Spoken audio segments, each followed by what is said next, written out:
on. 5 minutes, I was notified about this officially. I came home after my 71st birthday party, and I got back at around 4:15, and I noticed the street, they had completely cleaned all the sidewalk. So I got on the phone to Dave, and he called me back at 2 minutes to 5 on my 22nd birthday. And I said, I thought you were going to work with me on this thing. And he said, well, I can't wait any longer. And he says, the city's going to send you a bill. So I feel that it's unjustified that I pay, according to what Ryan told me at the Scott Lawn, 5 men, 6 hours, $294 plus salt. It was $334. When I said I was complaining to the city, he said, well, I'm waiving the $75 fee on the equipment. So at this point, I would really appreciate it if someone would look into this and see if they can give me some help on the bill. And I also have an input in general that Dave Skanke told me there were 1,200 calls, anonymous calls, and 2 of them were on my property. Well, in 19 years, I've never had a call. I wonder what it would be like if the city had a policy where they didn't accept anonymous calls. You had to give your name, address, and telephone number, not to distribute to the public, but that the city to follow up on it. I would imagine if the anonymity of the whole thing was gone, the number of calls would be reduced. Does anyone have any comments or questions? Here, I'll give you, if you want to come up here, I'll give you a number to call me tomorrow, and we'll get a meeting lined up with you to work on it. So, oh, okay. If you want to do that, this is my office number. So, okay. If you want to do that, Ken, I'll look into it. And we'll get set up a meeting up for you to talk about that. So. Okay. Thank you very much. Very much appreciated. We'll get together. Make sure you call, and we'll get an appointment set up for you. Thanks again. You bet. Others that wish to address the council for a period of 5 minutes, we just ask for your name and address. I see no one coming forward, so let's move to item.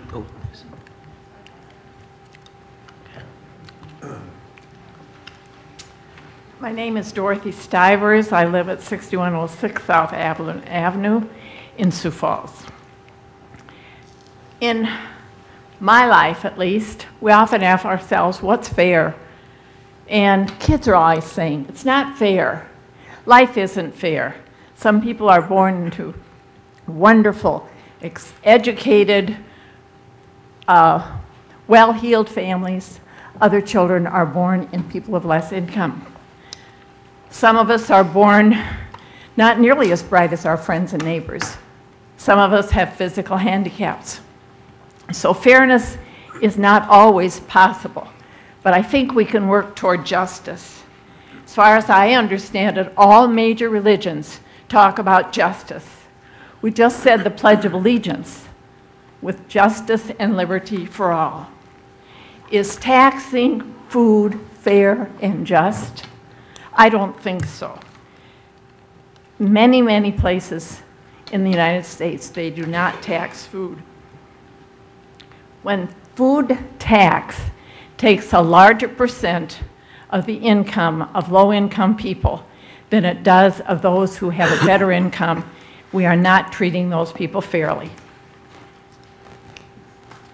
Some people have figured out how to fill the form out in order to get tax relief from the food tax. And as I understand, it's a very simple form. But I've not been a single mother with 2 or 3 kids and a part-time job. So I don't know when she would find time to fill out those forms or perhaps get help with those forms. Food is a necessity for life. Why would we even think about raising the tax on food when right now it's very steep? Thank you. Thanks, Dorothy. Others who wish to address council for 5 minutes?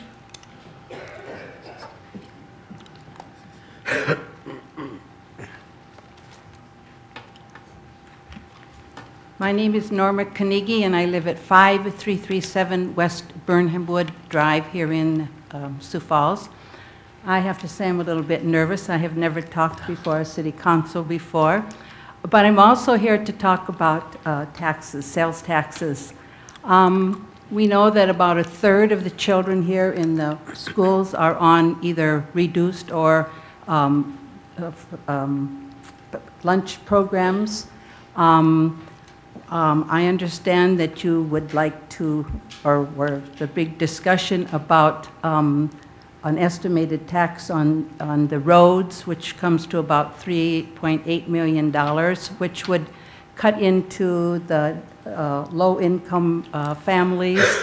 I know that an event center is being talked about, and that will take a lot of money and sales taxes. So I'm asking the council to try to come up with another source of income besides raising particularly food taxes, but even other taxes. They're hit hard these days, and we know that the economy is, even though it's not called a recession, we know it's pretty close to a recession. So I would just like you to try to find other sources of income, if at all possible. Thank you. Thank you. Kermit? Just to clarify, what you're speaking against is the city increasing the tax from 1.92% to 2%, is that right? Yes. Okay. Yes. Thank you. Thank you. Others that wish to address the council for 5 minutes?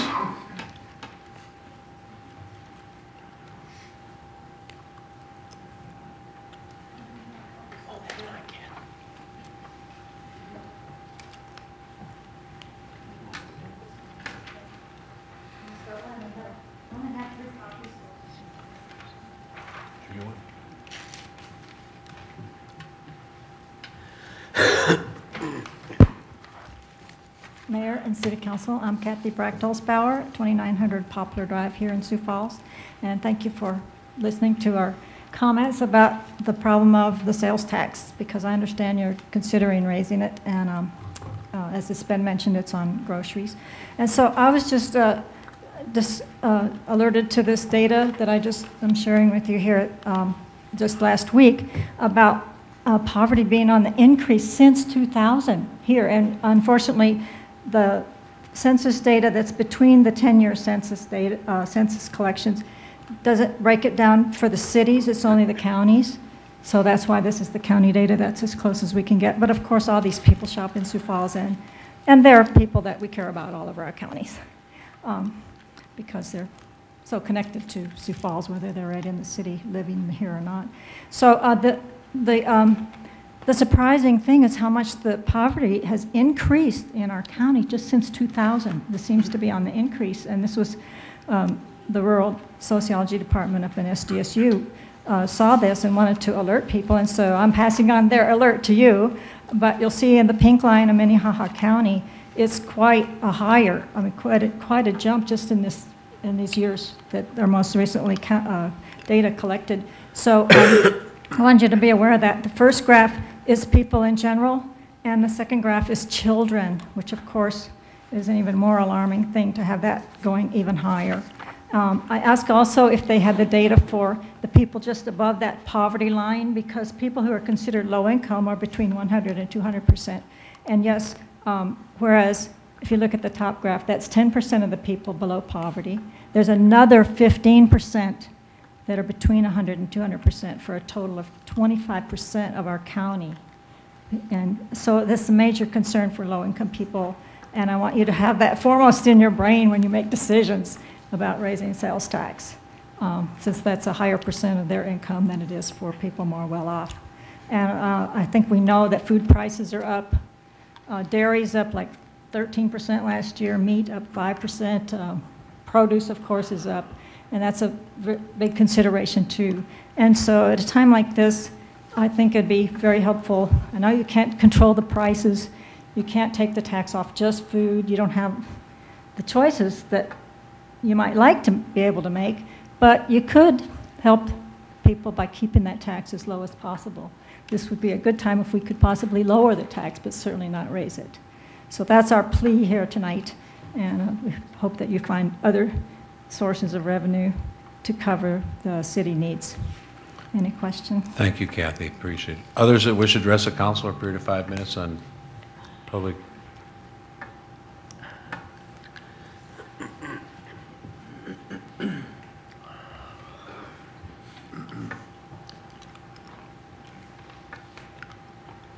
Well, I'm Sister Carol Quinn, and I live at 1700 St. Michael's Circle.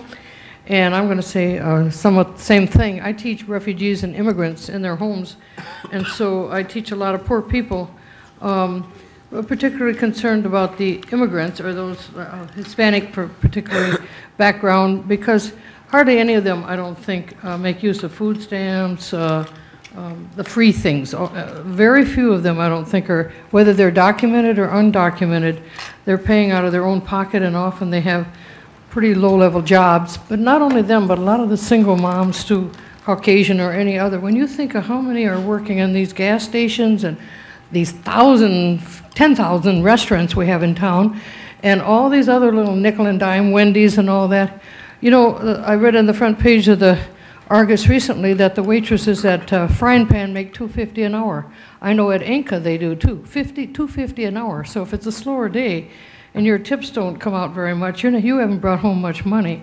And often you're not on food stamps because you're just on that edge, or maybe a tiny bit or something. So there's an awful lot of people who are not like you and I, that we don't have to worry about the food bill next week, too bad, that are just living on the edge. So I just want you to consider that too when you're considering where you're going to get money to pay for a lot of these expenditures that I read on the front page of the paper almost every day now.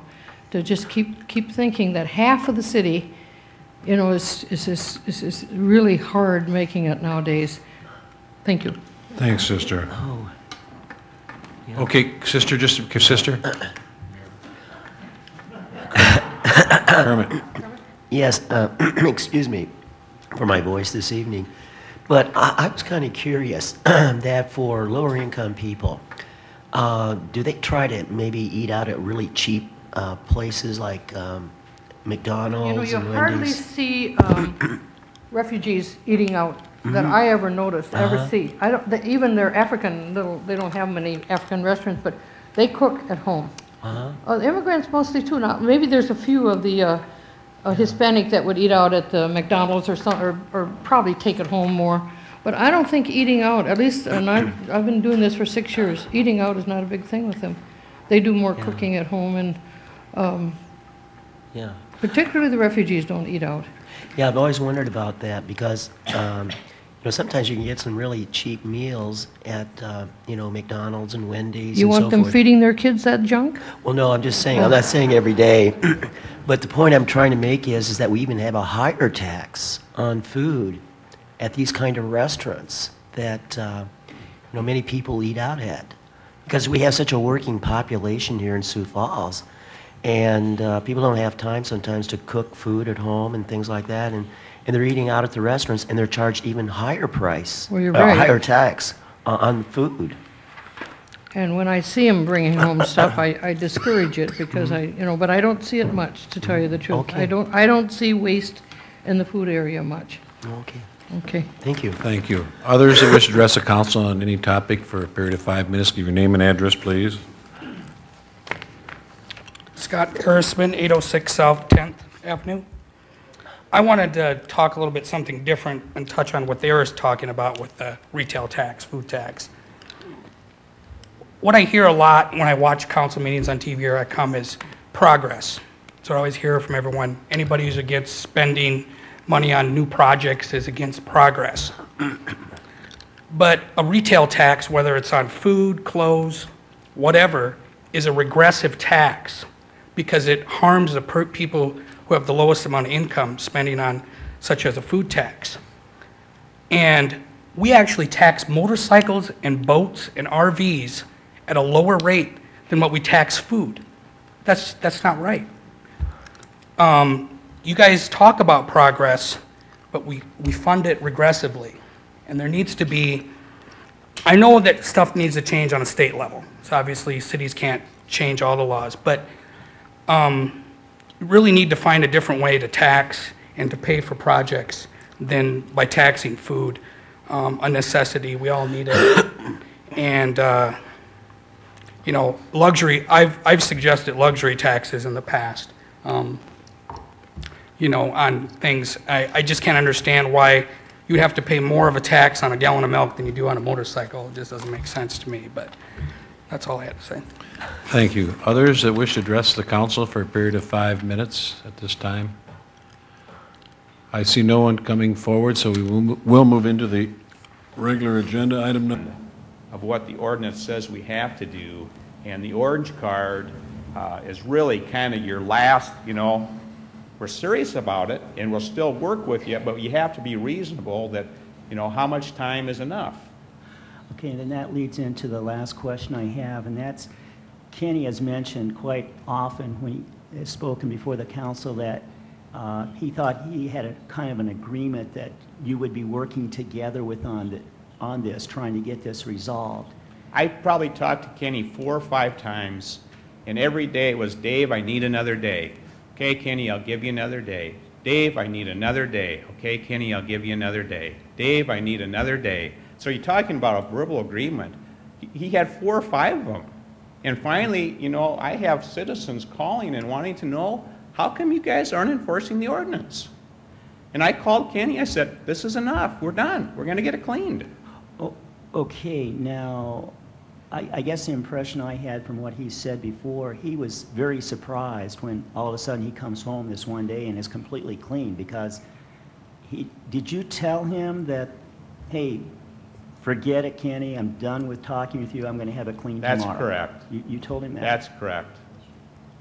Said I cannot wait any longer. In fact, we had at least 2 more complaints on the same address, and those individuals, when they talked to me, were not very happy. They wanted to know why the sidewalk wasn't done and why the city of Sioux Falls was not enforcing the ordinance that they had on the books. So just once again to clarify, you told him, I said I cannot wait. I'm going to have it cleaned, and that's it. I said I cannot Had wait enough, any longer. Kenny. I'm going to have it cleaned. That's right. Okay. Okay, further questions? Thank you. Others that wish to address the council for 5 minutes? Can I ask Name and Kenny address. if he had any response to that? Well, quickly, we've been on this for this is the third time. I'd really appreciate it taking another minute. He just distorted the truth. That's not what happened. Wednesday, the situation occurred. Thursday, he said he would work with me. Without warning, he had that cleared and said that he couldn't wait any longer. And he didn't call me and say, you know, we didn't go on with this day after day after day, and Kenny's begging for another day. There was only 3 days involved. The first day, I got the thing, that nice clear spot came from they came out and plowed it. And the second day was Thursday. I put 120 pounds down and talked to him, and he said he'd work with me. So he broke a verbal contract, from my opinion. He's distorting the truth. Thank you. Okay, others that wish to address the council for 5 minutes, please. Good evening. My name is Teresa Stehly. You want my address? Is that correct? Please. 1621 South Van Apps Avenue. And I'm here tonight as a citizen. I'm going to talk about snow, but in a little bit more of an upbeat issue. There's been a lot of talk about snow removal lately, and I wanted to talk about snow gates. And for those of you who don't know what a snow gate is, it's a device that you put on a snow plow, and as it comes to your driveway, it works by hydraulics, it comes down and it keeps the snow out of your driveway. It also works to keep the snow out of the corner sidewalk areas, and it also scoops up the snow as it's coming through the intersection. Now, I learned about these snow gates about a year ago, and at the same time I had heard that they are being used in Bismarck, North Dakota. The first part of January I called Bismarck and I talked for several hours with the Public Works Director in Bismarck, the fleet manager, and the man who actually has patented these snow gates. I found out from these gentlemen that in 2000 the citizens of Bismarck led a petition drive similar to the one we did last year with the Drake Springs pool, and they forced the issue to a vote. It won by a landslide. It is now illegal for the city of Bismarck to put snow in a citizen's driveway, and the citizens love it.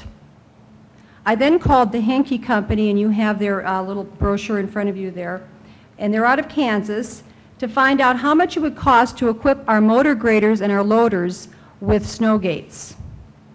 I then spoke with Mark Cotter, and I found out how many snow plows, public and privately owned, we use in our city during a snow event. And for around $480,000, we could make this happen in our city. I've been hearing things come out of certain council members about this, and I wanted to do some extra homework. I asked the creator of these if they work in cul-de-sacs, and he said they did. And he said cul-de-sacs are a challenge for any snowplow. And in fact, in Bismarck now, they're discouraging developers to build new residences with cul-de-sacs. These snow gates will work up to 12 inches of snow. And he told me today, I called again just to verify this, he said Lake Tahoe County purchased one, which of course we know that's good ski country. They liked it so much that they purchased 6 more. They have a 10 to 15-year life expectancy. I have been visiting with many people about this great opportunity, and people are very excited about it. As I mentioned, I've given you all some information about this. And also on my website, www.theresastehly.com, I have a video of these things in action, and it's really, really neat. So I'm just hoping in the future that the City Council will be willing to look at this important issue and implement it for the benefit of all of our citizens. Thank you. Thank you. Bob, James? I have a question for you, Teresa. Yes. Did the number that you received for snow gates include the contractors, graders?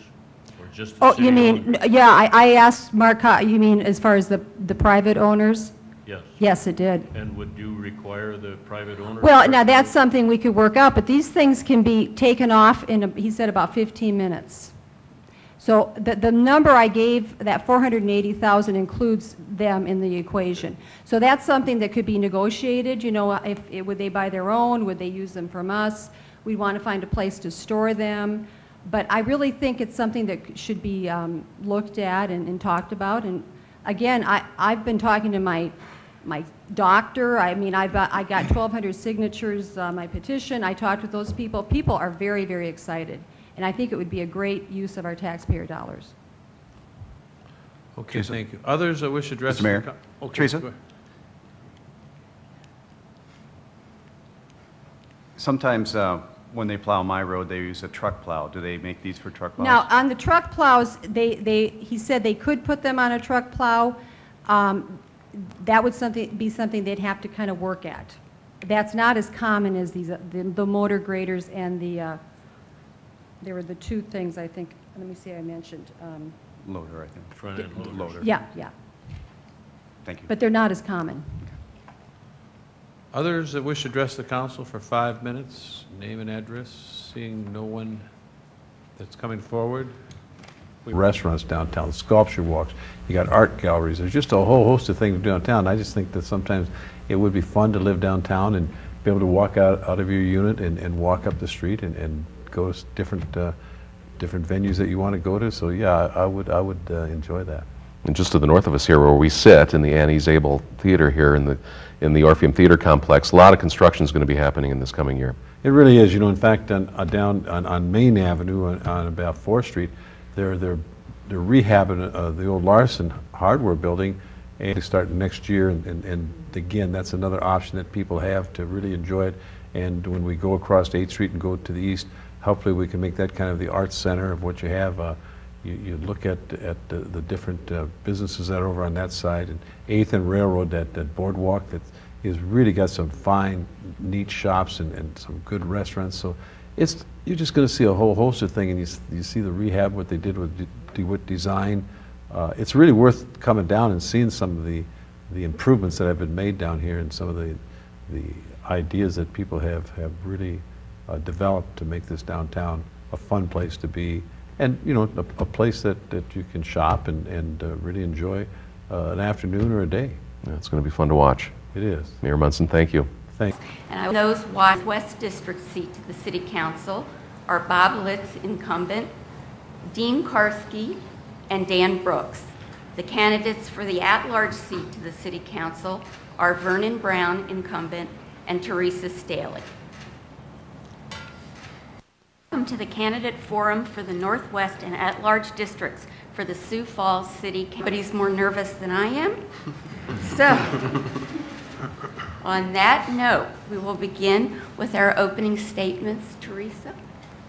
We are blessed to be in a society that allows us the freedom to choose our leaders. In this election, you have a clear choice between Mr. Brown and myself. I am a woman of action and a strong leader who represents all the citizens. I have proven this by my leadership in organizing and leading the Drake Springs petition drive last year. We wanted to let the citizens decide if that pool would be indoor or outdoor. We were successful in bringing it to a vote by collecting over 5,300 signatures. I have proven my leadership ability by my efforts to save Nelson Field last summer. I encouraged coaches, ball players, parents, even Lyle Smith from the Sioux Empire Baseball Association to come forth and voice their concerns about that park. We wanted to save that beautiful green space in the heart of our city.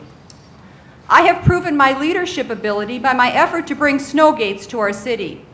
Snow gates are a hydraulic device that are attached to a snowplow and keep the snow out of the driveways and the corner sidewalk areas. Bismarck, North Dakota has been using these since 2000. In January, I spent hours speaking to the Public Works Director and found out that they are very efficient. They handle over 8 inches of snow, and the citizens love them. I am about standing up for citizens and spending our tax dollars on things that benefit all people in the most efficient manner. I will do the homework. I will work hard to get the best results for our citizens. Vernon? You know, behind fatherhood, serving the citizens of Sioux Falls has been one of my greatest privileges, and I thank you for that. 4 years ago, I promised to work on what I call the 3 Ps of government: protection, progress, and parks. Here's how I've delivered. Supported adding 12 police officers in that time. I would have liked to see more, but you can't win them all. Supported adding 14 firefighters plus a new fire station on the west side. Housed chronic homeless people who have mental illnesses. Under progress, funded Lewis and Clark Rural Water for the city of Sioux Falls. Took care of the core area flooding. Built infrastructure for the east side growth. Supported quality of life projects. Under parks, added 100 acres of new parkland for new neighborhoods. Fixed up existing parks. Completed the bike paths. And negotiated an agreement with the zoo board to have them keep running it, saving taxpayers $800,000 a year. And while we're talking about money, in 2006 and 2007, we had budget surpluses at the city. And as fiscal committee chair, I shepherded the balanced budget resolution, which not only requires the mayor to submit a balanced budget, but also keep a minimum year-end reserve of 25%. In 4 short years, our income levels have gone up, our property tax mill levies have gone down, and we've added as many people to Sioux Falls as live in the city of Pierre. That's affordable progress. That's what Sioux Falls is about. Thank you. What can you bring, we're going to combine some questions. What can you bring to the position that your opponent can't? And what is your greatest strength that will serve you well in this position? I bring experience and knowledge. I've spent 4 years outlining, I just outlined for you the accomplishments in those 4 years. I bring that experience here. I think my biggest strength is communication.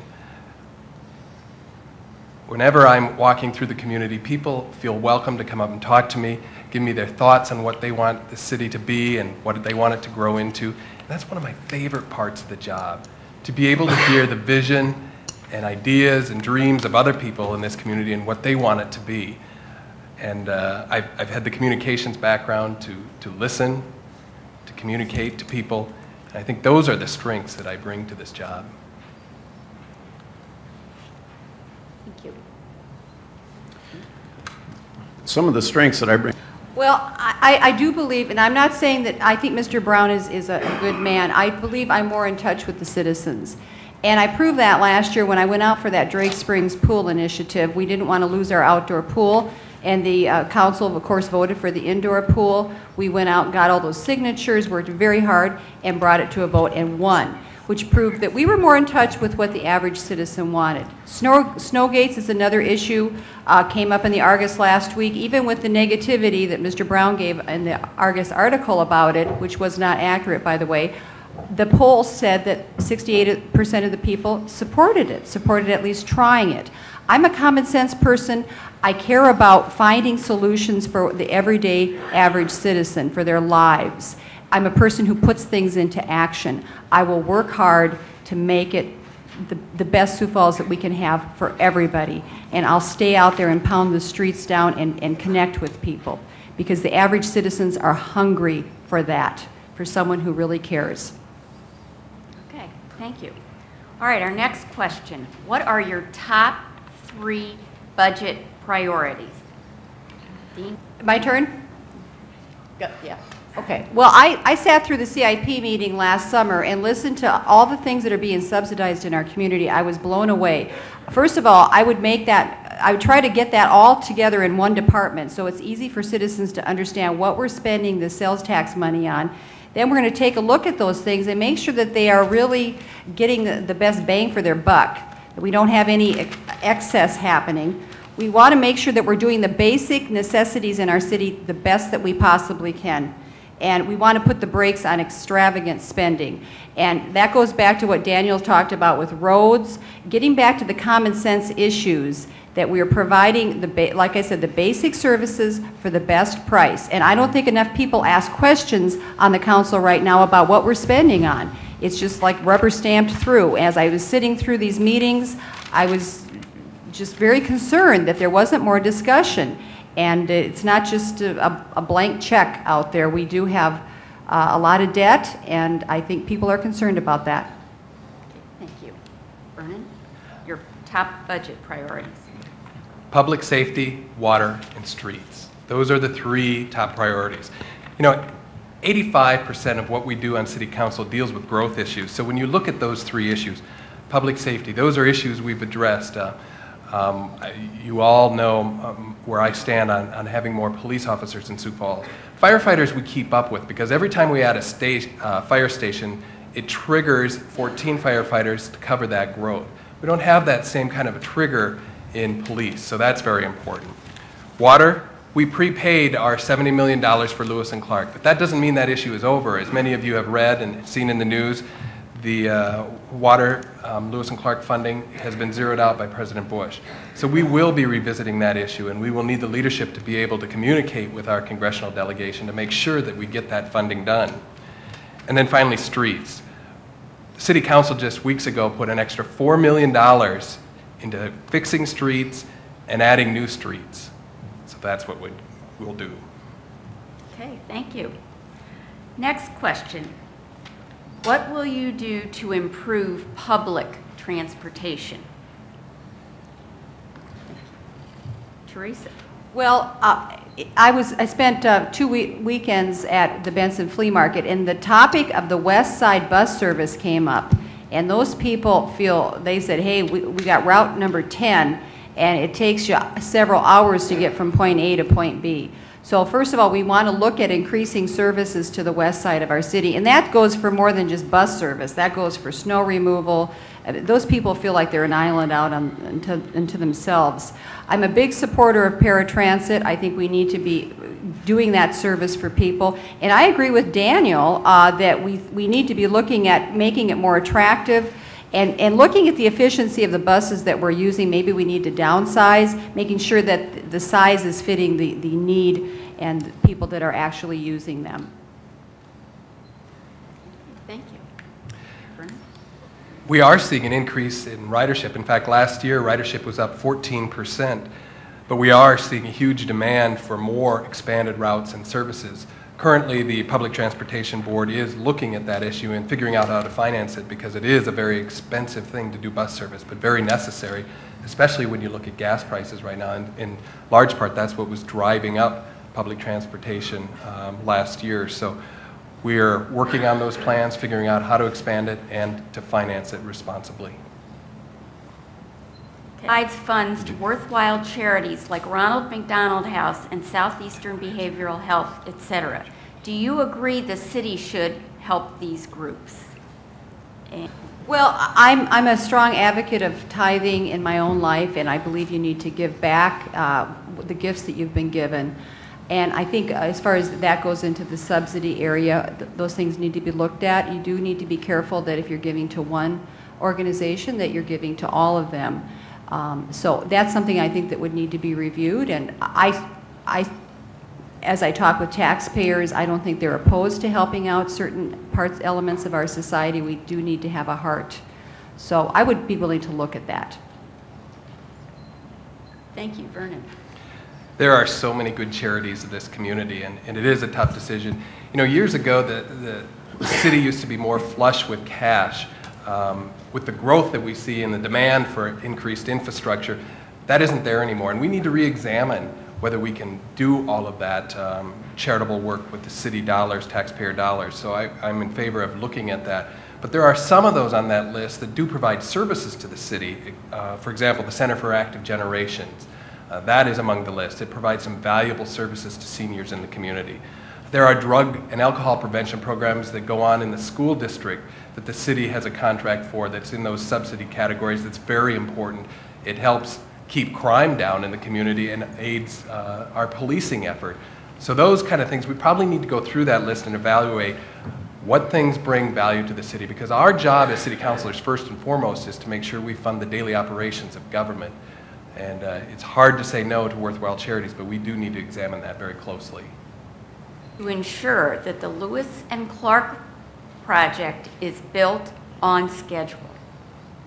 And Teresa, you get to start this. Well, I think, as my understanding is right now, it's happening in Washington, so we need to be contacting our representatives and senators to make sure that they're working for us, and that's where it's at right now, is the money coming where it needed to come from.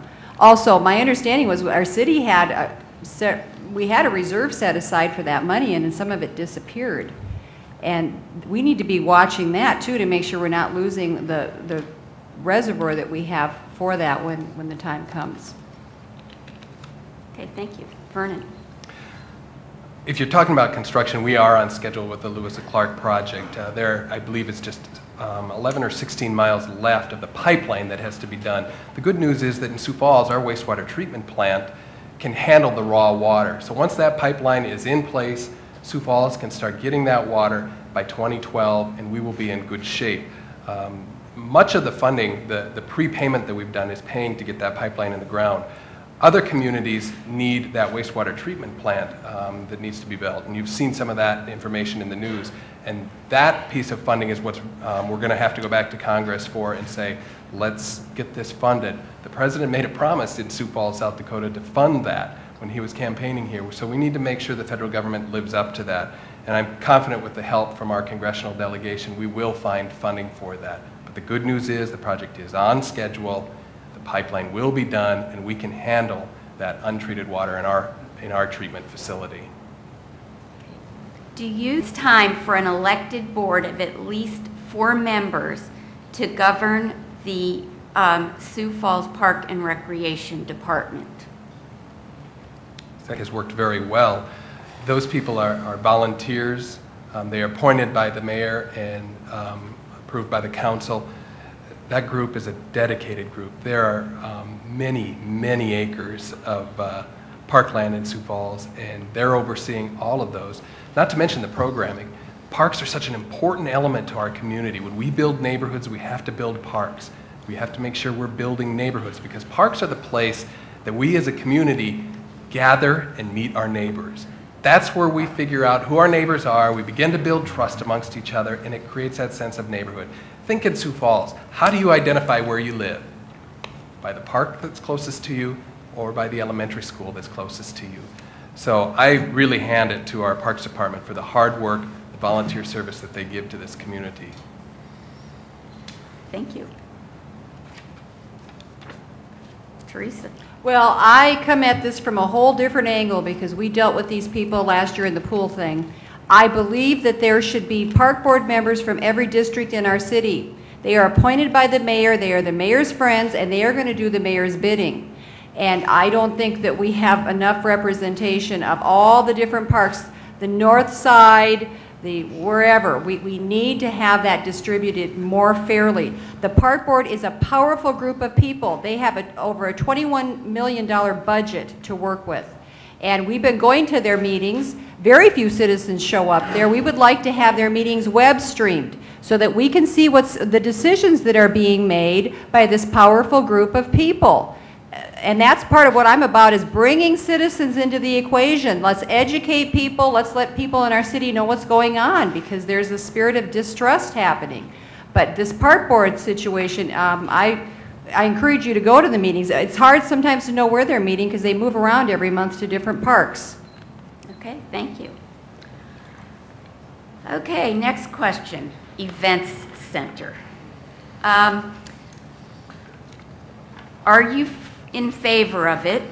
Where would you put it, have it built, and how would you fund it? It's to me, isn't it?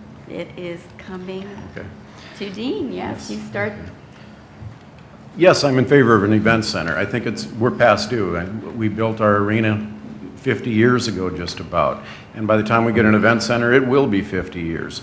What will we put in it? Last night I was at an exploratory group meeting and they're presenting their idea. That's one idea. That's not the only idea. I like some of the things they're coming to the table with. How are we going to fund it? Well, there's talk about going to the state and having the state approve all of South Dakota, being able to increase the sales tax. And I said, you know, that's great, but if you try to put a sales tax on food, it's not going to go anywhere. You're going to lose support. Funding it, we got to look for a private corporate citizen, if you will, that, or maybe several that are willing to step up and say, hey, I want to be part of this. We have a great opportunity ahead of us. The communities around us, the bigger towns, we're going to lose out to them if we don't step up and start taking a look at what we can bring. And it's not about football or basketball, but it's about bringing in the big events. Thank you. Bob? I'm in favor of the event center, and you know, it's a fluid thing. I read the 2005 report, and that took away a lot of the prejudice and preconceptions that I had about it. That being said, since then, several important changes have been made, several discoveries, several conversations, and a lot of facts have come out. You know, we're talking about the spot that is probably going to make the most sense, everything considering the sales job that we can, the thing that the public will accept is going to be out by the arena, I believe. Partial private funding, but you got to watch out the strings. There's no such thing as free money. And partial public funding is, I believe, is going to be the preferred thing. The going to find out all the facts and educating the public as to what the facts are, and then letting us make up our minds about what we want to do. But I think the education of the facts, because there's a lot of opinions out there, I'm not sure they're all accurate, but education is a big thing for me. Okay, thank you. Dan? Yes, I am in favor of the event center, but I want the center to be in the Northwest District, and I also would love the center to be a place where multi things are going on, like an ice rink, a football field, a track. All these things have to be included because we don't want to build a brand new center and say, oh, we forgot something. It has to be planned out, set aside. To pay for this event center, I have looked at cities, and I've been in other cities, and I'm looking at the sky, and I'm seeing large corporation names on them, and I'm saying, are these corporations paying for these facilities that they're able to put their name on and occupy? So I'm saying, and I'm being told, absolutely yes. So I'm saying, let's look at some private money. I don't want this $110 million that they're looking at to be another burden on our taxpayers. I want the event center to be a place where private corporate funding and control of the city, where the city maintains control of it to make sure that it is in line with the quality of life that we expect in Sioux Falls, and at the same time, get exactly what we need for our city to increase our revenue base. Thank you, Dan. Teresa?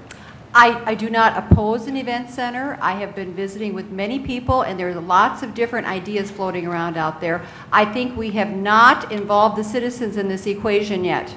We need to find ways, if I was on the council, I'd say let's find ways to get in touch with the citizens, do some surveys, do phone calling, and I've talked to Randall Beck at the Argus about doing a forum like Ted Koppel used to do on Nightline, where we invite the public to come forward and to speak to us. Not that we're speaking to them and telling them what it's about. We listen to see what our community needs, so we can build something that would suit the most people's needs possible. Also, then we would go out and do some aggressive fundraising, and let's get the private sector to pull the money out of their pockets. Let's sell names on the backs of chairs. We are a very wealthy city, and the more we can get the private citizens to come forth, I think the more we're going to be able to sell this to the voters, which is the last part of the equation. It goes to a public vote. Okay, thank you. Vernon. Yes, I support an event center, and the community does as well. I asked citizens to send me back their ideas on what their priorities were in the community, and this is what I got back. And number 2 on the list was an event center. They do support it. Now, what do we need to build? It needs to be a facility that's very flexible. It can't just be a concert hall. It needs to be something with lots of floor space that allows us to use it for all kinds of venues, for concerts, also for large sporting events. And it also needs to be available for trade shows, conventions, because that is what brings the most money into the community, when people stay overnight and spend money on food and souvenirs and shopping and those things. The arena area is probably the best place to do it because there's some cost savings involved there, because you could have one organization run the arena, the convention center, and this new event center, and provide some cost savings in terms of the management. In terms of the funding, I do believe it has to be a public and private sponsorship. Thank you very much. I think I got everybody this time, which tells you we've had a long winter. What are snow gates? Do you think we should try them in Sioux Falls? Your opinions. And we start this time with Bob. Well, being in the building industry and having a father-in-law who's a earth contractor, I talked to quite a few people about these, and you know, they're a good idea if you're out on a rural section where you've got a driveway every 1/8 of a mile or 1/10 of a mile or something like that. They work good when it snows, let's say 4 to 6 inches. You start getting over that, you've got some trouble. If you've got ice on the road, you can't tip the blade to scrape the ice off. You go over the top of it. On cul-de-sacs, you are going to build up that snow, take it out of somebody's driveway, and then at the next possible place you got to dump it, and you're going to dump it right by their mailbox, and it'll be a great big clump right there that will reduce visibility. So there are good things about the snow gate in certain places, but overall I'm not certain they're the things Sioux Falls needs. Okay, thank you. Dan? Yes, I think this is a good idea. It breaks my heart when I'm out there seeing senior citizens shovel the sidewalk, and not only shoveling it once, but twice. And then shoveling when somebody come back across again, pushing the snow right back up in there. You know, you see it, you say, wow. It's something that we got to try. We can perfect it. We can make sure that we don't break the little spigots at the end of the driveway. We can make sure that maybe the pile near the mailbox can be placed somewhere else. But just to take our citizens and say, all right, we're going to eliminate that extra snow that we're going to push in your driveway, that's something that we have to try. I mean, it's like the ordinance.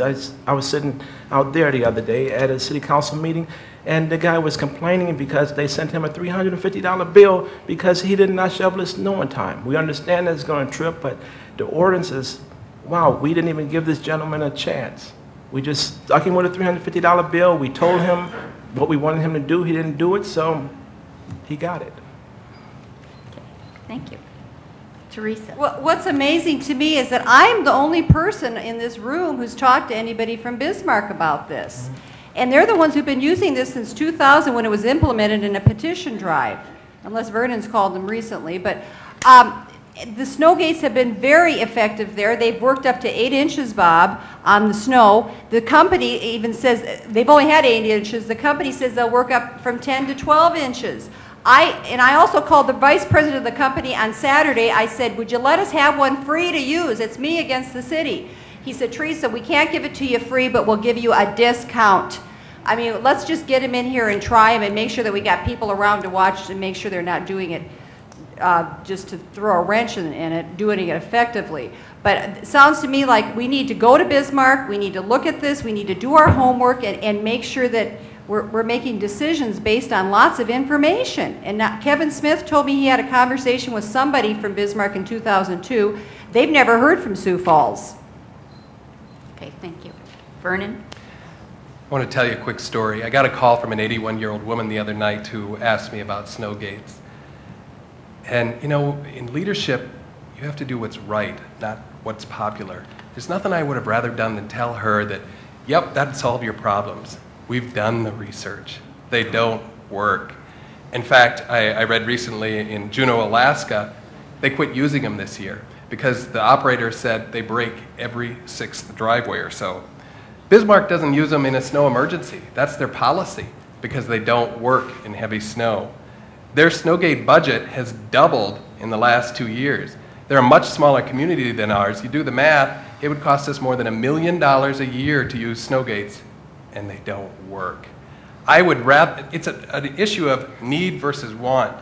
Yes, I want them, but they don't work. And furthermore, I would rather take that $1 million a year. In 5 years, that's $5 million. What would that do for our streets budget? That'd be important. Okay, thank you. Dean. I have a brother-in-law that lives in Bismarck, and he went and talked to the Bob Stenjum, who's the street department maintenance manager, and also the Senate Majority Leader for North Dakota. He said when they passed that ordinance in Bismarck that they had to increase their budget by 40% for equipment and manpower. They do not work over 6 inches, is what he said. That being said, I wouldn't mind not having to shovel my driveway after it's been plowed with a nice windrow, but I've met my neighbors a lot in the winter when I don't get to see them a lot of times either by having to go out there and shovel snow with them. A lot of questions. 30% of our snow removal is done by contract labor. Do we require them to put snow gates on their equipment? And if we, you know, I'm not against trying them. Hey, let's give it a shot, see if it works. And I've had a lot of people volunteer their driveway for us to try them on too. So if you want to give it a shot, so. Okay, thank you. All right, we'll go to something a little calmer. Downtown has flourished through investment in the arts. What do you see as the city's role in supporting the arts as an engine for economic development? Thank you. Theresa. Well, the question I've been asking myself this last year, and I'm going to ask it to the audience right now, is what do we expect from our city government? What do we expect from our taxpayer dollars? And I think that we talk about basic necessities that need to be met. Infrastructure, police protection, water, fire. And then you start going into a fine line of entertainment, and that's the area that I would want to look at, because I'm not sure that our city's job is to provide entertainment for people. I think we need to do things in a wise and prudent manner. I'm about fiscal responsibility.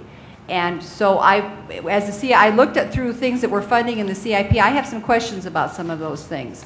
And I'm not saying they're for certain for the arts, but I would, if I'm elected to the council, I will be looking at things, I will be questioning things, I will do what's best for all the taxpayers. Okay, thank you. Vernon. Arts are what sets a community apart. The sculpture walk. It is so fun to drive through downtown Sioux Falls and see what that draws in on any day of the week. You can see people walking around, taking pictures of those sculptures, and that is a very small investment that the city makes. And in return, we also get sculptures given to the city as a result of that. It's a public-private partnership that has served us so well. But it's even bigger than that. Arts is a workforce development issue. We could face an economic crisis in this community if we're not able to attract workers to Sioux Falls to work, especially the young workforce. And when they look at cities across the country, today young people choose where they live before where they decide to work. So it's important that we have public-private partnerships that bring those kind of amenities to a city and attract young people and help develop our workforce here so it's good for the entire economy of Sioux Falls. So it is an economic development issue. Open government. One is that we have CityLink and the Granicus, the new web streaming, so that you can see city council meetings and these forums, for example. Do you think this could be expanded to include, for example, the Park and Rec board meetings? And would you be in favor of seeing things like city contracts on a website? In other words, more exposure, right? More, word here. More of an opportunity to see what the city is doing available to the citizens. And Theresa. Oh, absolutely. I think that's fantastic. I support that. I think the more we can bring openness into what we're doing at the city level, the more trust we're going to have with the public, because as I mentioned earlier, I think they really feel like they're closed out of the situation at times. And my job, if I was on the council, would be to constantly be keeping it open. Through the swimming pool issue, I've developed a big network of people, and I will constantly be letting those people know what's going on and encouraging them to come to the meetings, watch. We got to get more citizen involvement here, because this city belongs to all of us, and we're all important in the equation. So I wholeheartedly support that. Okay, thank you. Vernon. I agree. I used to be the reporter on the other side, and I strongly am a big advocate for open government and transparency. I was a huge supporter of the Granica system. For those that don't know what it is, you can go to your computer at any time, day or night, and click on the council agenda. You can click on a very specific one issue if you want and play the video to see exactly what it is that we discussed at those meetings. We are being looked at around the state of South Dakota for the openness we provide in Sioux Falls city government. I sit on the South Dakota Municipal League, and other cities are asking us about this system, and we're sharing it with other governments. We've talked to the school district, we've talked to Minnehaha County, so we're sharing those resources because ultimately it all comes out of the same taxpayer's pocket in this community. So we are leveraging that as much as we can so all governments can be wide open and transparent. What new taxes or tax increases do you favor for the new term on the City Council? Would you be willing to pledge not to vote for any tax or debt increases? Okay, Vernon, yours. It's not responsible government to make a pledge for no taxes because we never know what's going to come down the pike, what kind of emergencies might happen. And furthermore, it's important that you keep your options open. And we are already limited by state government on what taxes can happen. You have to go through the legislature to get anything more than what we have. And so it's important that you understand the city is already limited very much. We're limited on property taxes, the growth that can happen there, the percentage increase. We're limited to 2 cents on the sales tax. So those are already set and bound.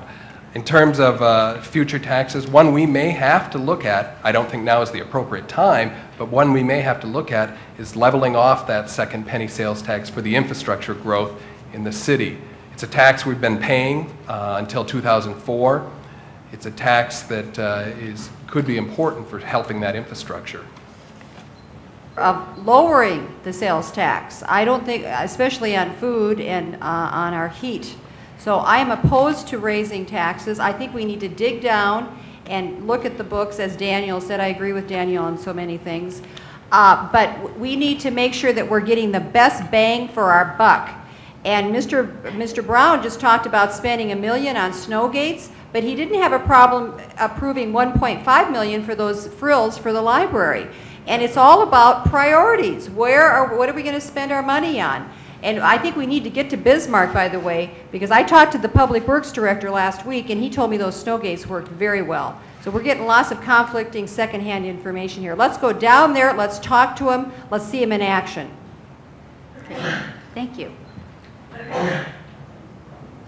All right, the next question has to do with the removal and relocation of the downtown railroad tracks. Do you think that the city should move forward in 09-10 with this project, knowing that we are short of money for this project?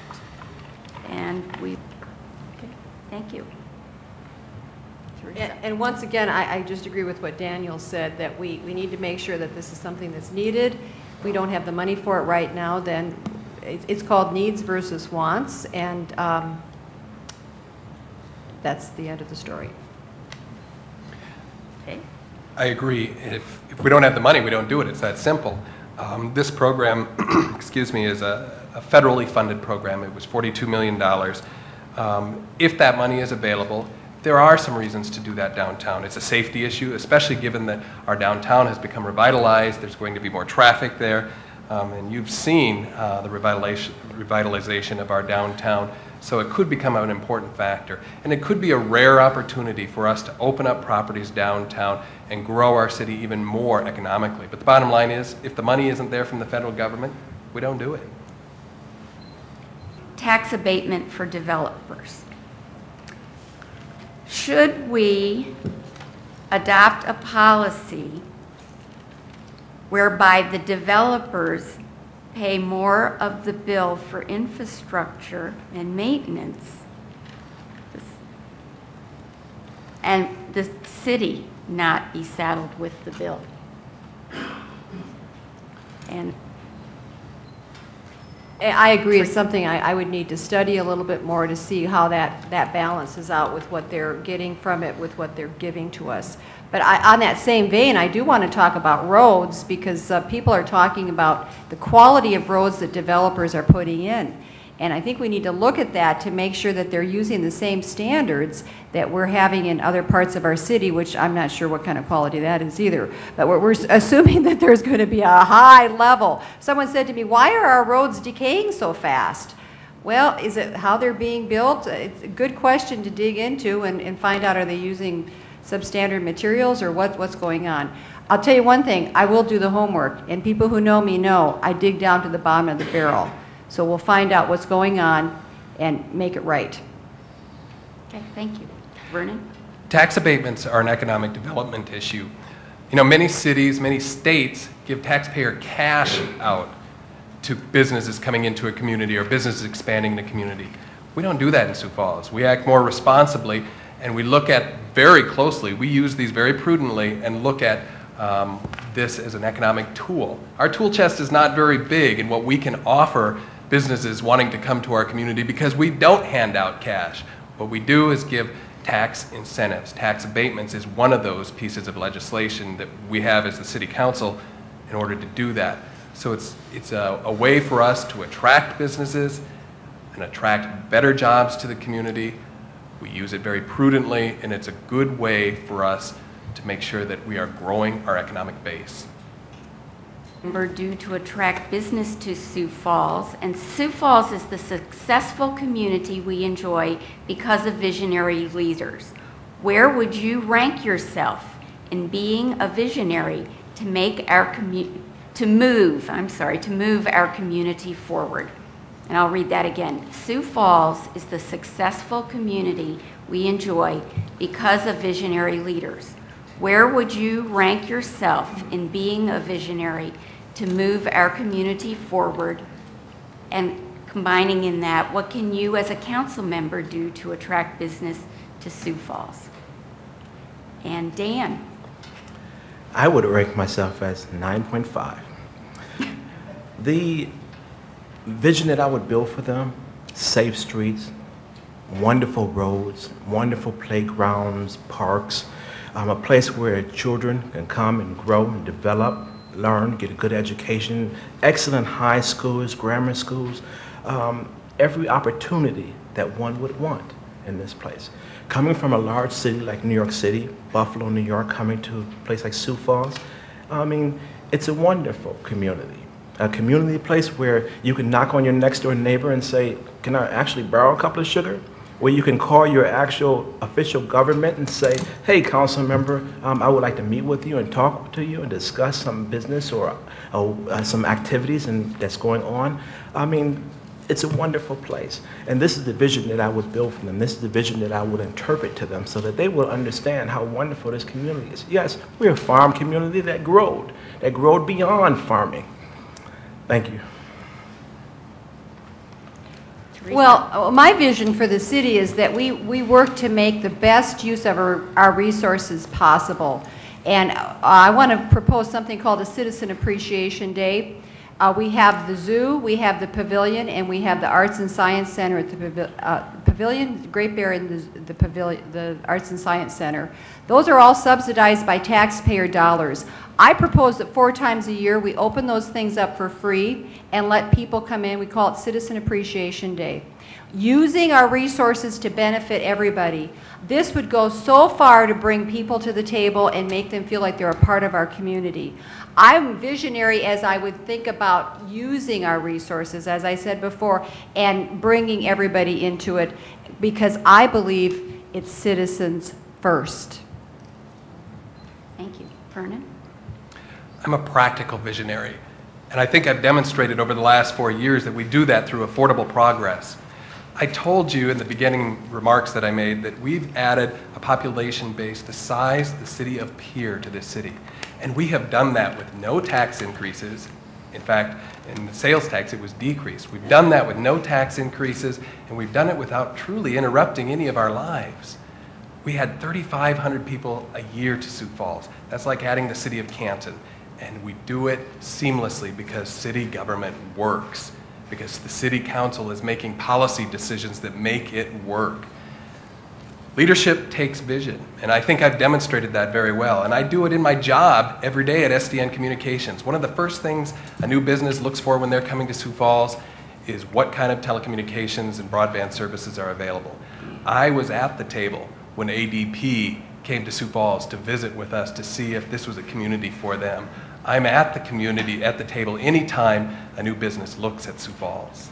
Thank you, Vernon. When I think of Yes, when you consider voting for Daniel Brooks, you are actually putting your voice on the city council, and that's what's important to me. Going out into the community, knowing the community, and making sure that I'm absolutely representing the community. Your voice will be on the council, and that is what I'm after. Thank you. Bob? I'd like to thank my 2 opponents from the Northwest here for stepping up and making me bring my better game here tonight. I'd like to have it like Debbie Hoffman did with nobody to run, but that's not the case here tonight, so thank you. And I also will say that they've been 2 gentlemen throughout this campaign, and I really appreciate that. The thing that I'm going to bring to the table here, it kind of like goes back to where we were at in the beginning, is the 2 years experience that I do have on the council. You've had opportunity to see me, you've had opportunity to hear me, and some of you have called me and gotten a response. I'd also like to talk about my background in the building and development industry here in Sioux Falls. About 80% of our business that comes across these chambers here involves development, infrastructure, building, things along those lines. Those are things that fascinate me. I've been immersed in it for the last 20 years, and I'm not saying that you have to have that to be a successful council candidate or a successful council person, but I bring that to the table. It's nuts and bolts, folks. It's not very sexy, but when you dig a hole in the middle of the street, I can look in there and tell you what all those pipes are. I can tell you how thick and wide a highway is. I can tell you how the intersections are set up for the lights, things like that. Now, does everybody need to know it? No, I've already told you that, but that's what I bring. Thank you. Thank you. Dean? Yes. I believe the role of a city councilor is to lead our city into a greater future. That future obviously will include an ever-growing city, and we're going to face economic and social challenges that will require our leadership to start preparing for it now. I have no hidden agenda. My goal as a city councilor will be to bring an open form of communication to our government. I plan on asking a lot of questions and then work to find the solution that will benefit our community. And it doesn't matter if it's police or snow gates. Let's ask the questions. Let's study it or find out what it needs to be done. I look forward to taking a role as a leader in our community and look forward to 2 weeks from today, April 8th. Okay, thank you. Vernon? I want to thank the League of Women Voters. Doris, you did a great job tonight. Thank you very much. And the Chamber of Commerce for this event. I also want to thank Ms. Stehly because people deserve a choice. And I appreciate her getting out there in front and doing this because it is a risk when you put yourself out there. I also want to publicly thank my family. My wife, Tammy, who's here tonight, is always here for me. And my daughter, Emma, who better be going to bed about now. You know, every day when I get up and I look at my daughter, I know why I serve. I want to make sure that her generation has a choice to live and work here. I grew up in a small town where there wasn't a choice. There were no jobs, no opportunities. I don't want that to happen to my daughter's generation here. And that takes a balance. It takes building infrastructure, building homes, building parks, and building neighborhoods. It is a balancing act. My accomplishments not only take care of today's citizens, all of us sitting here, but they also prepare us for the next 50 years. I've helped take care of the water, the east side growth, flood control for the center of the city, the quality of life issues that will set this community apart from its competitors. I look forward to serving. I humbly ask for your vote on April 8th. Thank you. Thank you, Vernon. Teresa. I believe that a progressive city is one that does not allow its streets to decay or permit basic services like free tree trimming in the boulevard to disappear. A progressive city works to make all city facilities, like the zoo, the pavilion, and Great Bear, accessible to all citizens, no matter what their income level. And that my proposal of Citizen Appreciation Day will make that happen. I believe that a progressive city looks for ways to serve its citizens in the most efficient, effective way, providing user-friendly services like snow gates.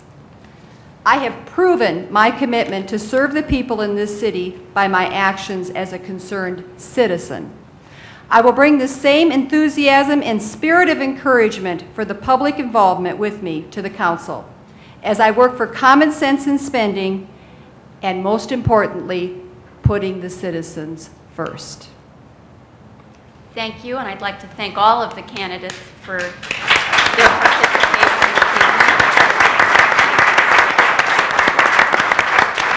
evening. And mostly on behalf of the Chamber, the City, and the League of Women Voters Sioux Falls, I'd like to thank you, the audience, for coming this evening. This has been a wonderful turnout. We had some good questions. I don't know how many are listening or watching out there. And to all of you, but thanks for participating in the process, which is the most important part of all. Has carried over to the city council election. The only race open to all voters in the city in 2 weeks pits current council member Vernon Brown against Teresa Stehly. Stehly helped lead efforts to overturn the decision to build an indoor pool to replace Drake Springs. Night Beat reporter Ben Dunsmore has more on the debate between the candidates on the issues facing the city. Teresa Stehly and Vernon Brown sat on opposite sides of the indoor and outdoor pool debate. But tonight, the only two candidates for the at-large city council seat sat side by side answering questions from the crowd.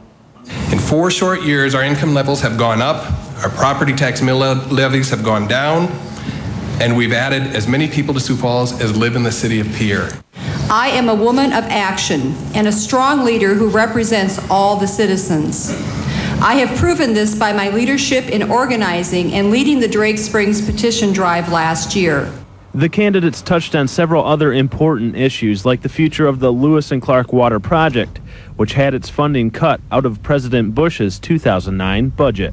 Right now, it's happening in Washington, so we need to be contacting our representatives and senators to make sure that they're working for us. And I'm confident with the help from our congressional delegation, we will find funding for that. But the good news is the project is on schedule, the pipeline will be done, and we can handle that untreated water in our treatment facility. And they talked about a multi-million-dollar event center that the council will likely have to vote on in the upcoming year. I do not oppose an event center. I have been visiting with many people, and there's lots of different ideas floating around out there. I think we have not involved the citizens in this equation yet. It needs to be a facility that's very flexible. It can't just be a concert hall. It needs to be something with lots of floor space that allows us to use it for all kinds of venues, for concerts, also for large sporting events. Now 9 other candidates are running for 3 council seats in specific districts. Only those voters in those parts of the city will be able to vote for those council seats. To see who's running. Now, this is still up for discussion, but if public transportation fees go up in Sioux Falls, paratransit riders would pay the highest rate increase. Transit officials have proposed raising rates across the board. People who use the paratransit service now pay $2 per ride, but that could soon change. And if they increase that to $3 each way or $6 for a round trip, somebody on a low fixed income, that's going to be a burden to them. The Public Transit Advisory Board will look at the issue again at its next meeting in April. The City Council would have to approve the proposal before it would take effect. Well, March Madness is in. That's the campaign to represent the at-large district. Now, we are joined today by the candidates in the at-large district, THERESA Stehly and Vernon Brown. Let's start by hearing a bit about each of the candidates. THERESA, we'll start with you. Give us a little bit of an idea about your background. Well, Perry, I'm a private piano teacher. I've lived in Sioux Falls for 24 years. I also teach voice at USF, and I'm a gardening instructor with the Sioux Falls School District, and I'm the choir director at St. Therese Catholic Church. Okay. And Vernon, I'll ask the same question about you. Tell us a little bit about your background. Of course, I started my career at Kelo TV as a reporter, spent 12 years here, and then went to SDN Communications to become the marketing manager, and 4 years ago was elected to the Sioux Falls City Council, and it's been a great privilege of mine to serve the citizens of Sioux Falls, and I'm looking to do that for 4 more years. Okay. THERESA, then we'll start with you. Why do you want to be on the Sioux Falls City Council? Well, Perry, I got involved in the city affairs about 1.5 years ago when I led the Drake Springs petition drive to save the outdoor pool there, and visited with many citizens as a result of that. Started going to council meetings and have the sense that we need more people on the council to represent the citizens and to work for more common sense in what we spend our taxpayer dollars on, and also to work on projects that are going to benefit all the citizens of Sioux Falls. I think I would bring that to the council. Yeah, how did that experience with you spearheading that effort for the Drake Springs outdoor pool? How did that, what did you learn from that experience about city government? Well, I learned that sometimes city government gets an agenda, and it's not always in touch with what the people of the city want. And that's one of the things I'm committed to, if I'm elected, is to really make an attempt to always be in touch with all of the citizens of our city. Okay. And Vernon, I'll ask you the same question. Why do you want another 4 years on the city council? You know, in the last 4 years, not only have we taken care of today's citizens, the things that need to happen, but also the decisions that we've made in the last 4 years, the decisions that I supported, will help the city grow and progress for the next 50 years. For example, prepaying our share of Lewis and Clark water, taking care of the flood control system in the core of the city, developing the east side infrastructure for growth, and the quality of life issues, pools, libraries, parks, all of those things are things that will help the city grow for the next 50 years. And there's more to be done in that. I want to make sure that future generations have a choice to live and work in Sioux Falls, and that takes an investment in the future in addition to taking care of today's citizens. Mm-hmm. Vernon, how have your previous 4 years in the city council, how those years changed you? How has it changed me? It's taught me what leadership is about. When you're a leader, you can't always do what's just popular. You have to make decisions that will affect the city that aren't always popular, and that's difficult. And you have to do that at times when it can be challenging. But I've learned that leadership does take doing what's right and not what is always popular. We've done many things for the city in the last 4 years that have been embraced by the community, and I look forward to doing that for 4 more. Okay. THERESA, I'm going to ask you, what are your priorities as an at-large city council member? What would your priorities be? Well, Vernon and I differ in this. I'm more about what's going on today and taking care of the things that we have in our city today, enhancing what we already have. I think the council needs a balance. And not everyone should think the way I do, and not everyone should think the way that Vernon does. But right now, I believe that the majority of people are in Vernon's court as far as spending and what's important, the priorities of our city. I sat through the CIP meeting last summer, and my eyes were opened as to what we're spending our taxpayer dollars on, the things that we're subsidizing. And something that I would work towards is bringing more people to the table in using our city facilities. For example, the zoo, Great Bear, and the pavilion, the science center, they're all subsidized. We pay for those with our taxpayer dollars. I am saying let's have Citizen Appreciation Day like 4 times a year where we let people come in and use those facilities free for a day or 2.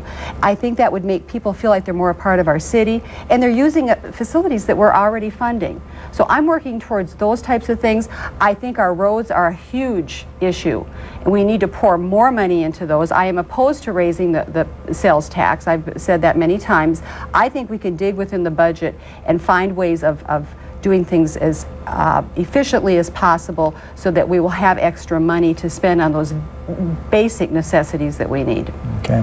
THERESA says she's against opposing the raise in the sales tax. Do you feel the same way? I think right now is not the appropriate time to do it. We need to figure out what's going on with the economy.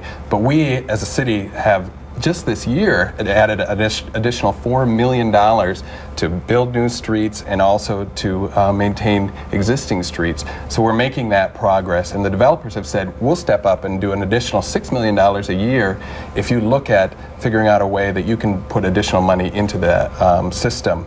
Another thing I want to address is the fact that if we have free days, which I think would be a great idea, but it needs sponsorship, and that's where the public-private sponsorships work.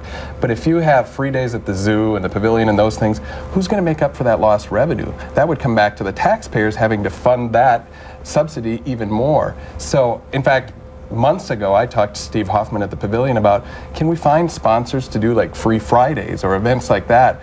But that takes a public-private partnership. You can't expect taxpayers to continue to make up for revenue for free days in those kind of facilities. Could I respond, Perry? Sure.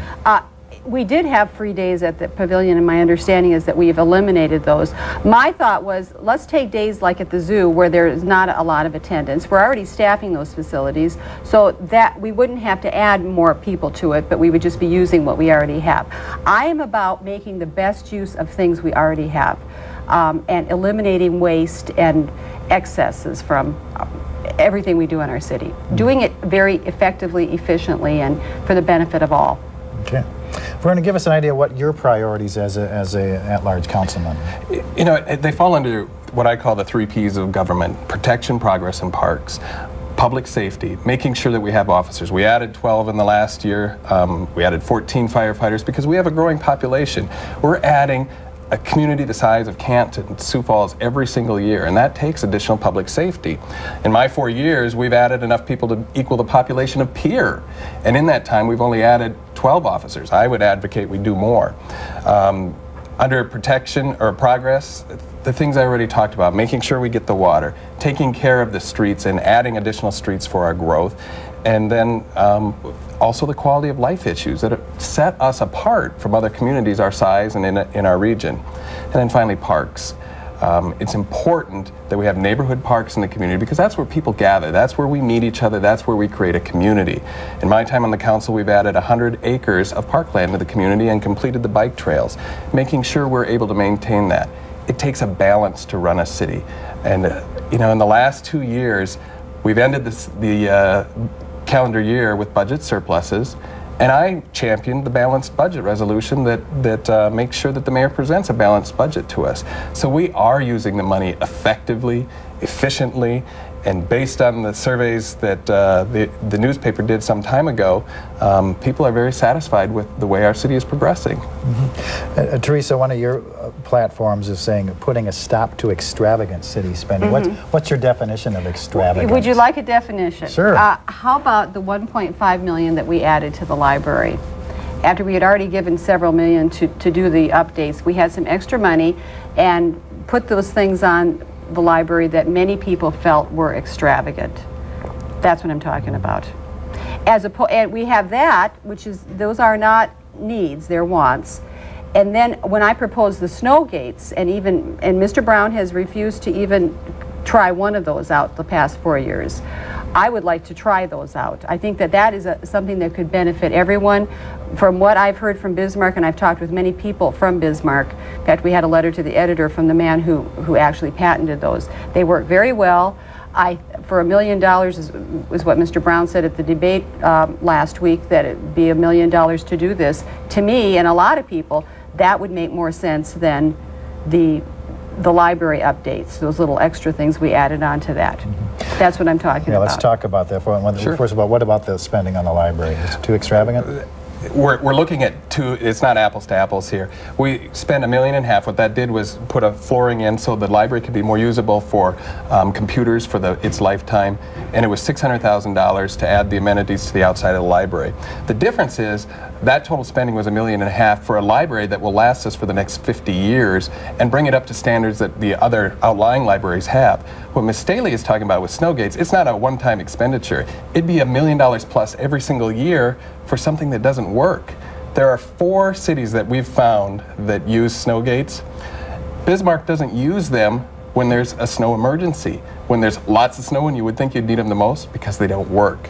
Juneau, Alaska, this year, quit using Snowgates because they broke on every 6th driveway.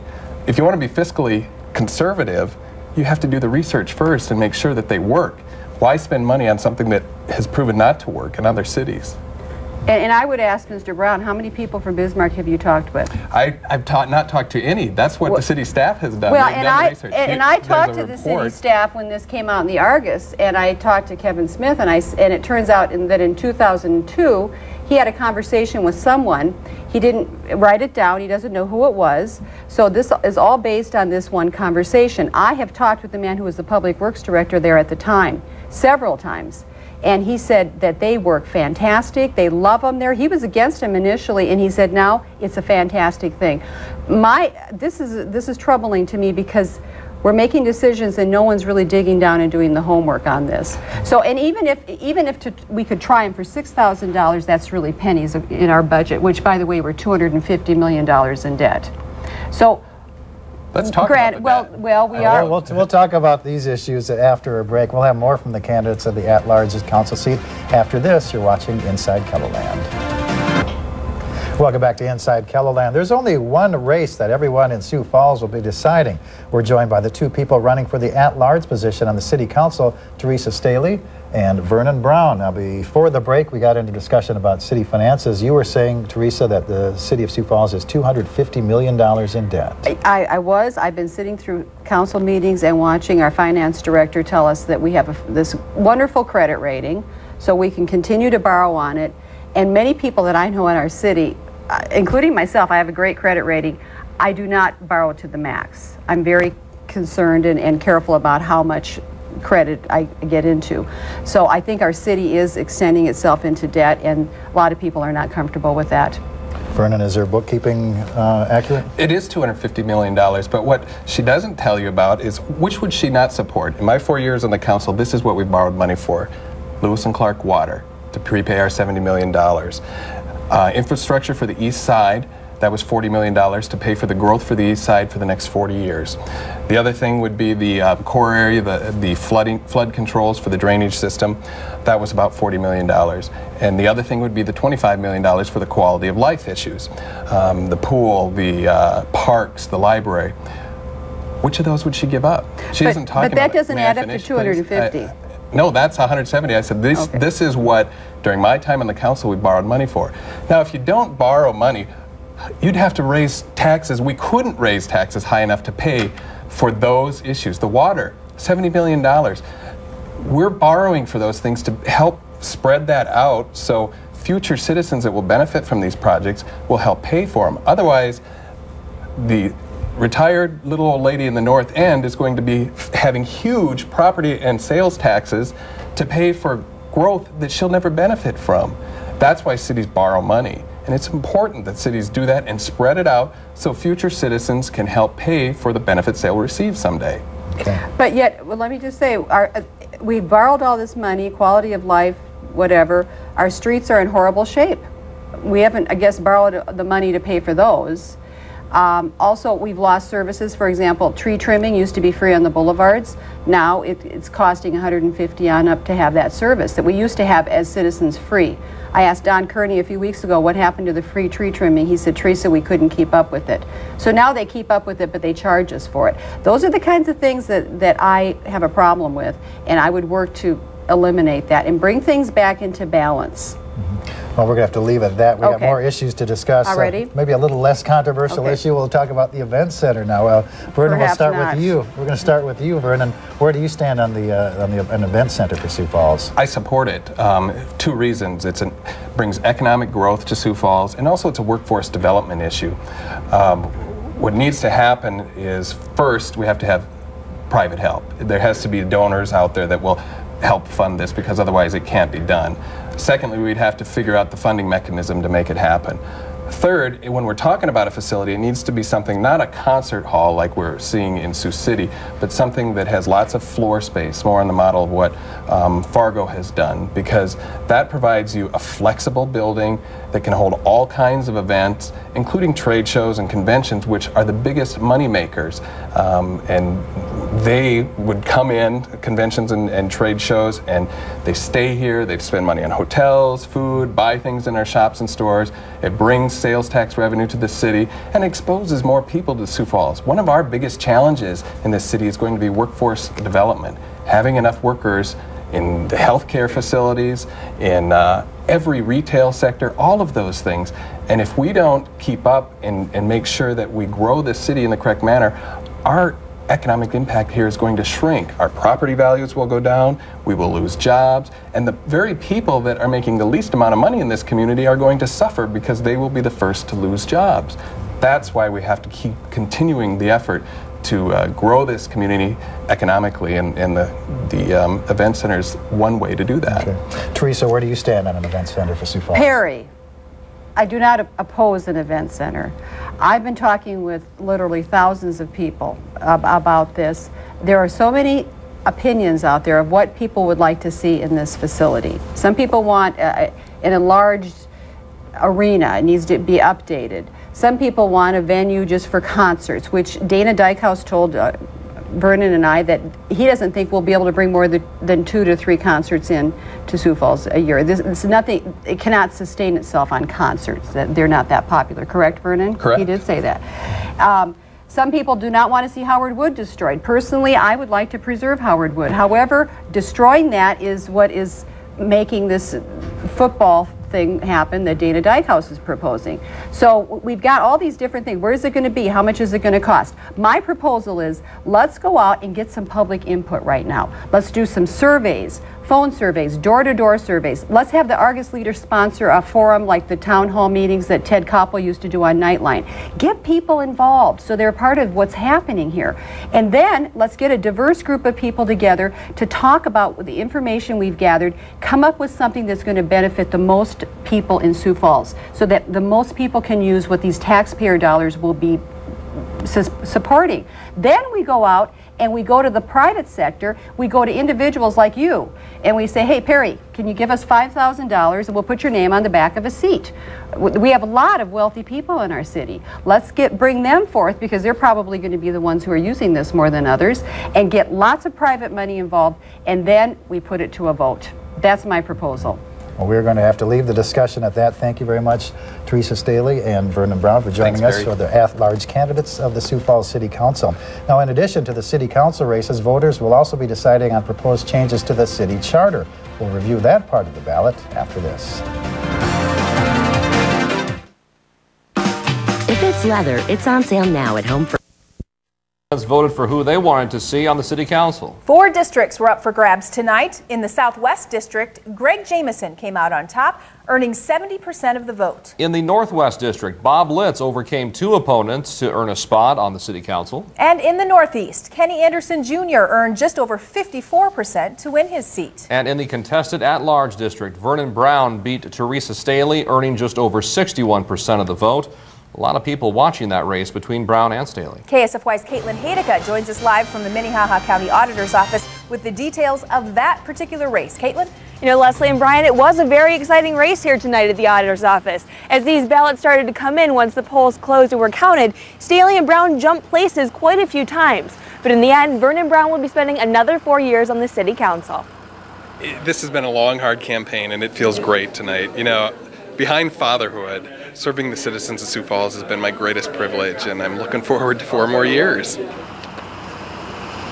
So, Caitlin, Sioux Falls voters also cast their ballots in 3 other city council races, which you mentioned. I understand you caught up with those winners as well. I did, and it was a very emotional night for them between tight races and actually legacy standings here.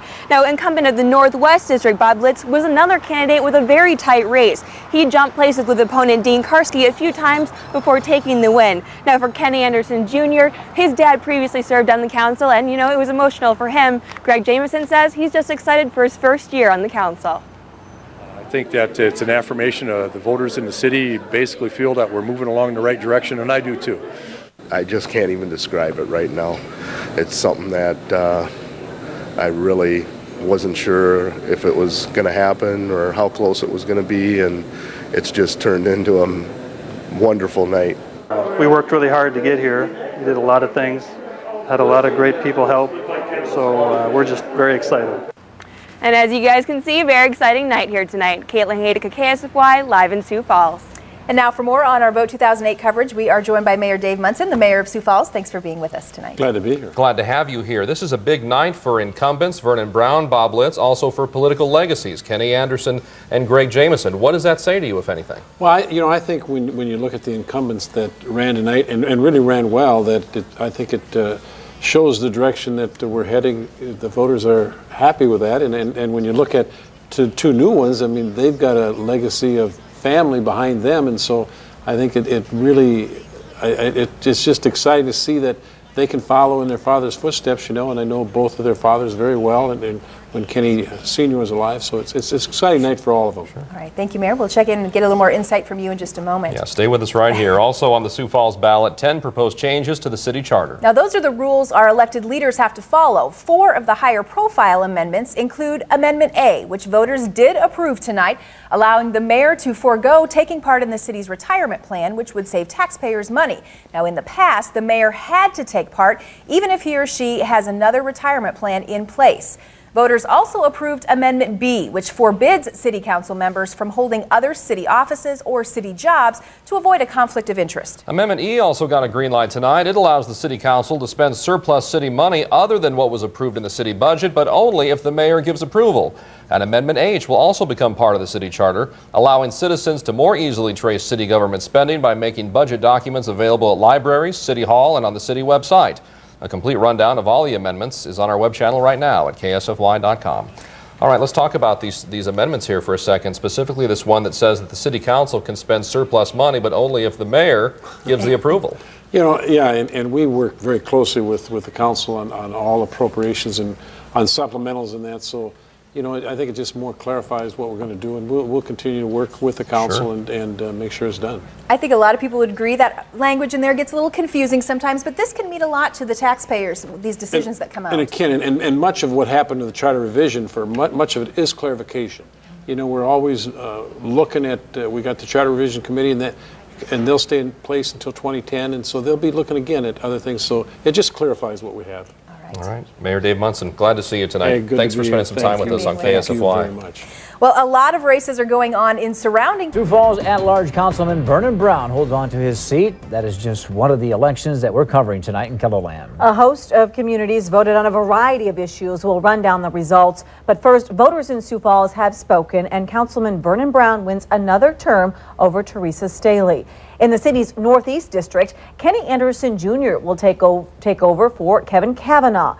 Anderson Jr. finished with 54% of the vote.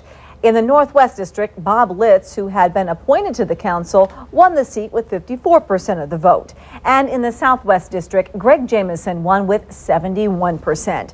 Night Beat reporter Ben Dunsmore caught up with 2 of the winners tonight. Angela, Vernon Brown and Bob Litz were the only 2 current city council members on the ballot in Sioux Falls today.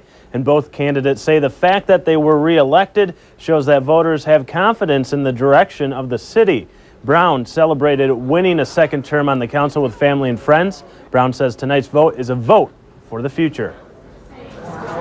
I think it sends a strong message. Sioux Falls wants to talk about more than just what's happening in the city today. They want a vision for what the city's going to be in the next 10, 20, 30, 50 years. And they sent that message loud and clear tonight. Even though fellow councilman Bob Litz was listed as an incumbent, he celebrated his first election victory tonight. He had been appointed to the council to fill an empty seat more than a year ago.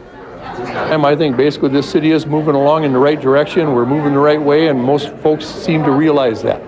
Now, the city council members elected tonight in Sioux Falls will serve in the city council for the next 4 years. Thanks, Ben Dunsmore on the Night Beat. The mayor can now choose whether or not to take part in the city's retirement plan. That's one of the proposed changes to the city charter that passed tonight.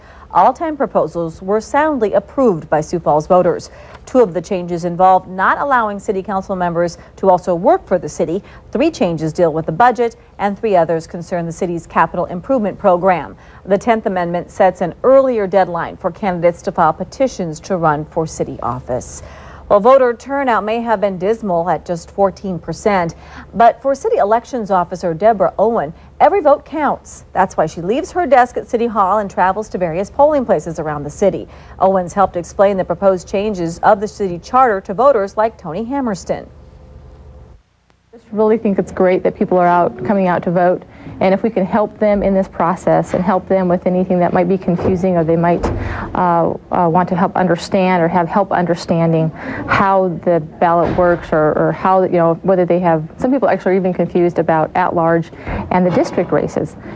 So just helping them understand how things work, I think, helps the voter be more informed when they're going to the poll to cast their vote. The longer ballot with all the charter changes made the election more expensive for the city. It cost between $25,000 and $30,000 in taxpayer money for a city election. Most of that money goes to hire election workers. Tonight, voters in Harrisburg re-elected Reed Ramstad as mayor. He beat John Clemmy with 61% of the vote. It's a position that residents say will